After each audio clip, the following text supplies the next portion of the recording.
ఆ, చెప్పండి.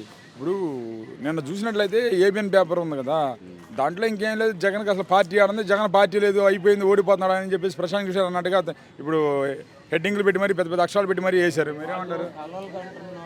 నేను 1994 నుంచి ఈనాడు ఆంధ్రజ్యోతి ఛానల్ చూస్తూనే ఉన్నాను. 1994 ఎలక్షన్ చూశాను, 99 ఎలక్షన్ చూశాను, 2004 చూశాను, 2009 చూశాను, 2014 చూశాను, 2019 చూశాను, 2024 కూడా ఇప్పుడు చూడబోతున్నాను. ఆంధ్రజ్యోతి, ఈనాడు, టీవీ9, టీవీ5 ఈ రాతలు చూసి మొత్తం వాళ్ళు తప్పుడు రాతలు, తప్పుడు విధానాలే కానీ ప్రజలకు పూర్తిగా అర్థమైంది.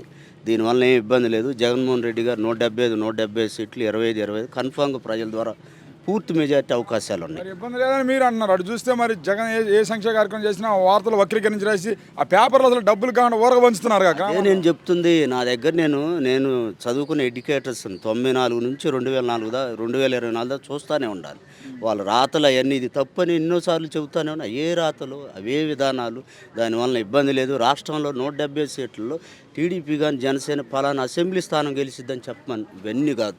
ఈ సీటు గెలిచి ఇన్ని అసెంబ్లీ స్థానాలు వస్తుందని ఒక్క ఉదాహరణ వాళ్ళు చెప్పమని. మరి ఇప్పుడు మీరు చదువుకున్నారన్నారు, ఎడ్యుకేటెడ్ అన్నారు, ఒక మాట చెప్పండి.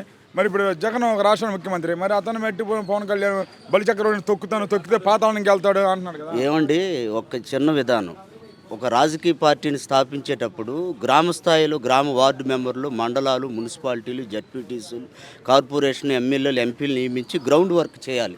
నీకు ఏ గ్రౌండ్ వర్క్ లేదు. నువ్వు 2 చోట్ల పోటీ చేసి 2019లో ఒక్క సీటు కూడా గెలవలేదు. ఎక్కడ ఏందనే తెలియలేదు. నువ్వు ఎలా పార్టీని చేస్తావు? నీ విధంగా ఎలా ఉంది? ఏదో వర్గాన్ని తీసుకొచ్చేందు వల్ల ఈ ఎన్నికల్లో కూడా జనసేనకు ఒక్క సీటు కూడా రాదు. ఎక్కడ కూడా ఏ ఎమ్మెల్యే సీటు కూడా, ఏది కూడా, ఒక ఎంపీ సీటు కూడా రావడానికి అవకాశాలు లేదు.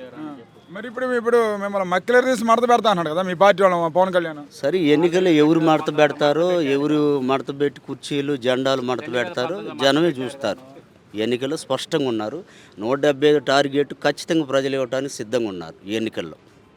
అందులో 100%. మరి 175 అని మీరు అంటున్నారు. అటు చూస్తే అన్ని పార్టీలు ఏకమవుతున్నాయి కదా. నేను ఒక్కటి చెబుతున్నాను, ఈ రాష్ట్రంలో ఉన్నటువంటి ఎన్ని పార్టీలు ఏకమైనా జగన్మోహన్ రెడ్డి గారిని ఆనాడు జాతీయ పార్టీ అయినటువంటి కాంగ్రెస్ పార్టీ అన్ని మహాకూటమికి ఏకమైంది. ఆనాడే ఎదిరించలేదు. ప్రజాబలం ఉన్నటువంటి నాయకుడిని ఎన్ని పార్టీలు ఏకమైనా ప్రజాబలం నుంచి దూరం చేయలేరు.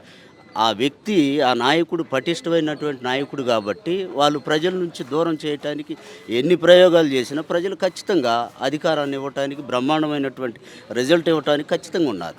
ఈ రాష్ట్రంలో ఉన్నటువంటి 170 సీట్లలో ఏ జిల్లాలో పలానా సీటు ఖచ్చితంగా గెలిచిద్దని కూడా చెప్పగల ఆ విధానం, ఆ సర్క్యులేషన్ నాకు ఉంది. ఖచ్చితంగా చెప్పగలను. అది నువ్వు ఎక్కడ అడిగినా కానీ.